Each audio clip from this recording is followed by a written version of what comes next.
Assalamualaikum warahmatullahi wabarakatuh. Perkenalkan, nama saya Sulastri Gala. Sini saya akan memaparkan materi tentang psikologi sebagai landasan pendidikan. Selanjutnya, pentingnya memahami psikologi. Telah kita ketahui bersama apa itu arti psikologi. Psikologi berasal dari bahasa Yunani, yaitu dari kata psaik yang berarti jiwa dan logos yang berarti ilmu. Jadi secara harafiah, psikologi berarti ilmu yang mempelajari tentang gejala-gejala kejiwaan. Namun dalam perkembangannya, jiwa merupakan hal yang abstrak. Tidak ada seorang pun yang tahu persis bagaimana bentuknya jiwa. Jiwa sangat sulit dipelajari sehingga pengertian tersebut berubah menjadi ilmu yang mempelajari tingkah laku manusia. Selanjutnya, aliran psikologi.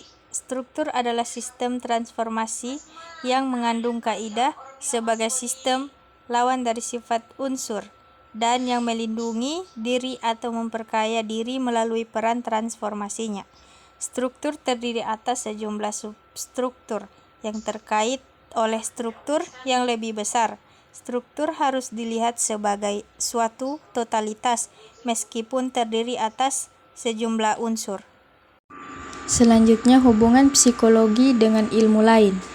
Moscovici, seorang psikologi sosial Prancis, menyatakan bahwa psikologi sosial adalah jembatan di antara cabang-cabang pengetahuan sosial lainnya, sebab psikologi sosial mengakui pentingnya memandang individu dalam suatu sistem sosial yang lebih luas dan karena itu menarik ke dalamnya sosiologi, ilmu politik, antropologi, dan ekonomi. Hubungan psikologi dan antropologi melahirkan antropologi psikologikal. Abraham Gardner mengembangkan sejumlah pemikiran untuk studi kebudayaan dan kepribadian. Adapun aliran psikologi belajar yaitu 1. Aliran behaviorisme, aliran strukturalisme, aliran fungsionalisme, aliran psikoanalisis, aliran humanisme, dan aliran psikologis Gestalt. Selanjutnya, psikologi sosial. Psikologi sosial adalah anak dari psikologi. Psikologi sendiri mempunyai arti sebagai ilmu pengetahuan yang mempelajari tentang prinsip perilaku manusia. Sedangkan manusia itu tidak bisa hidup sendirian, karena ia memang pada dasarnya adalah makhluk sosial.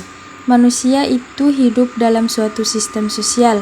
Ilmu pengetahuan yang mempelajari tentang sistem sosial disebut sosiologi. Selanjutnya, kesimpulan. Psikologi adalah ilmu pengetahuan yang mempelajari tingkah laku manusia dalam hubungan dengan lingkungannya. Dengan mempelajari psikologi, manusia dapat menjelaskan apa, bagaimana, dan mengapa seseorang berperilaku tertentu. Manusia mampu meramalkan atau memprediksikan apa, bagaimana, dan mengapa tingkah laku itu terjadi.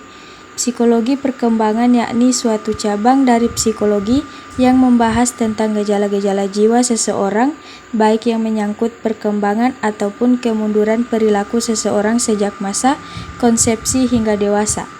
Psikologi belajar adalah sebuah disiplin psikologi yang berisi teori-teori psikologi mengenai belajar, terutama mengupas bagaimana cara individu belajar atau melakukan pembelajaran. Aliran psikologi belajar merupakan aliran yang menekankan pada kebebasan individu dan interaksi dengan lingkungan dalam pembelajaran. Di sini proses pembelajaran berorientasi pada siswa dan peran guru ialah sebagai fasilitator, yaitu yang memfasilitasi belajar peserta didik.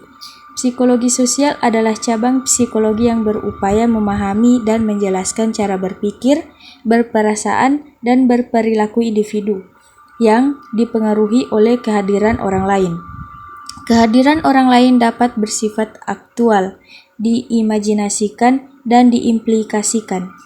Kesiapan belajar secara umum adalah kemampuan seseorang untuk mendapatkan keuntungan dari pengalaman yang ia temukan. Sekian presentasi dari saya. Bila ada salah kata, mohon dimaafkan. Terima kasih. Wassalamualaikum warahmatullahi wabarakatuh.